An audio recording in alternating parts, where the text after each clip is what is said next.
Nobody in Ireland expected this moment to arrive.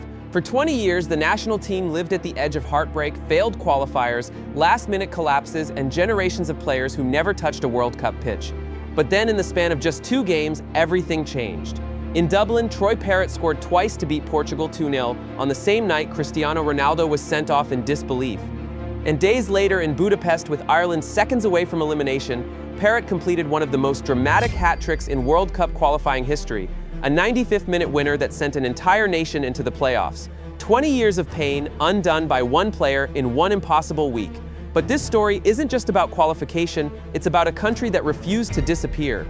And to understand why this moment shook Ireland to its core, you have to go back to where their heartbreak began, 2002.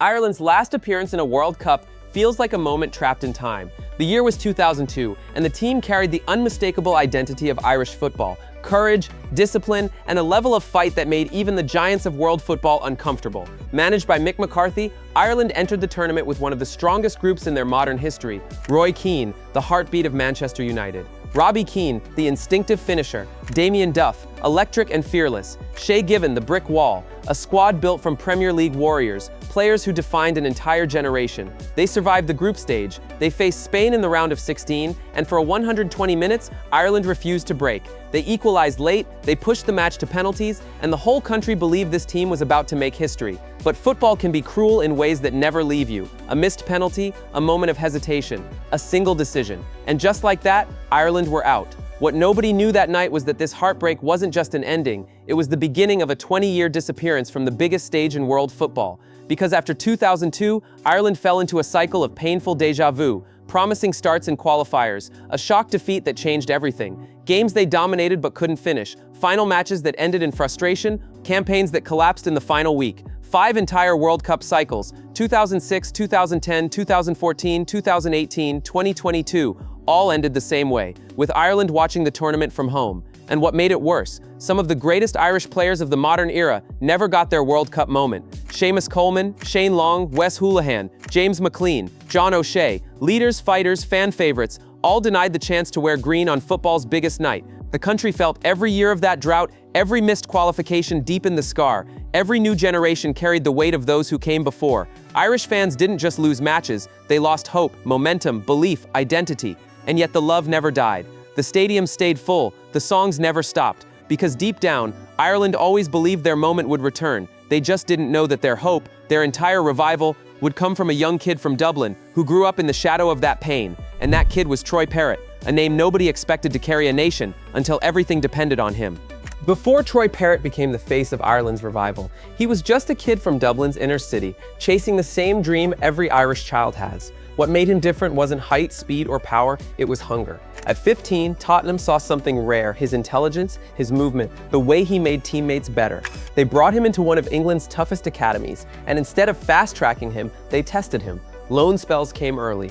Millwall, MK Dons, Preston, hard leagues, harder defenders. Seasons where goals didn't come easily, and critics questioned if the hype was fading. But Parrott never hid. He kept pressing, kept running, kept asking for the ball even on his worst days. He grew into the kind of forward Ireland had been missing for years. Selfless, relentless, fearless. Not a superstar, not a prodigy, just a young striker who refused to disappear. Exactly what Ireland needed when their World Cup dream was hanging by a thread. Because when Ireland reached the point of no return, the entire weight of the nation landed on Parrott's shoulders, and this time, he didn't miss. Ireland arrived at this stage of the World Cup qualifiers in a situation that felt more like a punishment than a possibility. They were alive in the table, but only in the mathematical sense, because the reality was brutal. To keep their World Cup dream alive, Ireland needed to defeat Portugal at home and then Hungary away. 2 teams ranked far above them, 2 must-win finals, 2 nations built for tournaments. Ireland had never won back-to-back games like these in a qualifying round, and everyone knew it. Even Irish fans spoke about it with pain in their voices. We'll fight, but it's probably over. But then came the night that changed everything. Portugal walked into Dublin like a machine. Cristiano Ronaldo, Bernardo Silva, Ruben Dias, Bruno Fernandes, João Cancelo. A team full of Champions League winners, Premier League stars, European champions. Everything about them said, "We are built for the World Cup." Ireland, they were built for survival, built for heartbreak, built for last-minute eliminations. But something felt different that night. From the first whistle, Ireland played like a team that refused to die. pressing, blocking, sprinting, crashing into every duel as if the 20-year drought depended on each tackle. And then, the moment that nobody expected, Troy Parrott, a kid criticized, loaned out, doubted for years, scored. The stadium exploded. Then he scored again, 2-0 against one of the strongest squads in Europe. But that wasn't the only shock. Cristiano Ronaldo, the greatest European goalscorer of all time, was sent off. He walked off the pitch furious, stunned, unable to process what was happening. Dublin felt like the center of the football universe. Ireland 2, Portugal 0. Not a fluke, not luck. A historic, deserved win that kept a dying dream alive. But the real war was waiting in Budapest. Budapest was never meant to show mercy. Hungary had lost just once in 15 home matches. Their stadium a cauldron of noise, pressure, and pure intimidation. And for Ireland, this wasn't just a match. It was 20 years of heartbreak compressed into 90 minutes. Lose, eliminated, draw, eliminated, win, keep the dream alive. The whistle blew and everything exploded. Hungary strike immediately. 4th minute, Daniel Lukacs fires Hungary ahead. Budapest roars, Ireland stagger. But Troy Parrott doesn't blink. 15th minute, Ireland win a penalty under unbearable pressure. Parrott steps up, the stadium shaking beneath him, and buries it. 1-1, hope breathes again, but Budapest strikes with venom. 37th minute, a driven cross, Barnabas Varga makes it 2-1. Ireland look broken. Halftime arrives like a warning. Minutes slip away. Hungary sit deeper. The crowd grows louder. Ireland's legs grow heavier.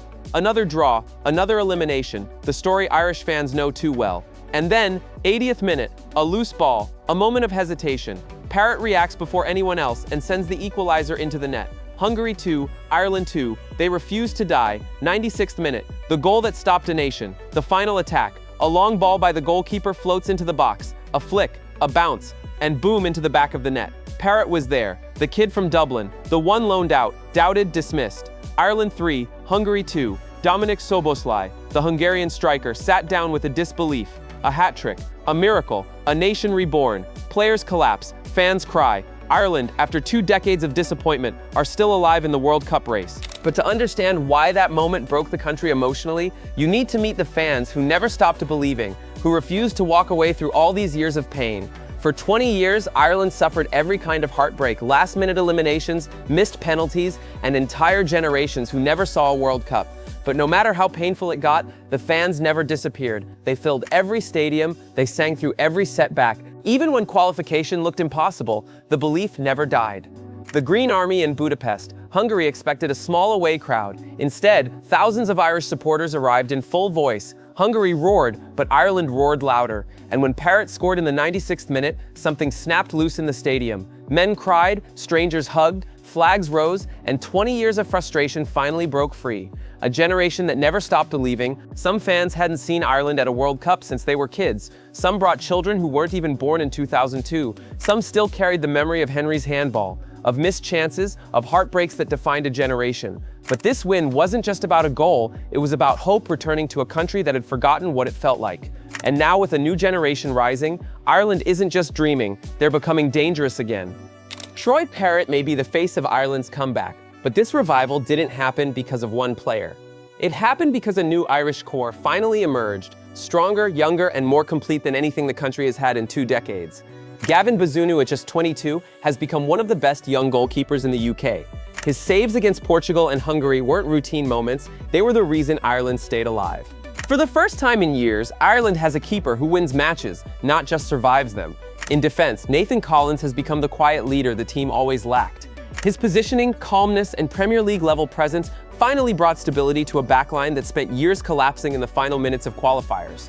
Up front, Evan Ferguson represents something Ireland has missed for generations, a potential world-class striker. Even when he isn't scoring, defenders change their shape because of him. His presence alone gives Ireland a threat they haven't had since Robbie Keane. In midfield, Jason Mulumby and Josh Cullen bring the aggression and discipline that hold everything together. They run, press, cover, and protect. They aren't flashy, but without them, Ireland would break apart. And then there's Chiana Zahabone, the chaos factor. His pace and directness stretch defenses and create openings that Ireland used to never find. Against Hungary, his runs were a constant source of danger. Most importantly, Ireland finally has a manager who gave the team an identity: high intensity, direct transitions, aggressive pressing, and collective commitment. After years of uncertainty, Ireland now knows exactly who they are and how they want to play. Now everything this team has built comes down to one final test: the playoffs.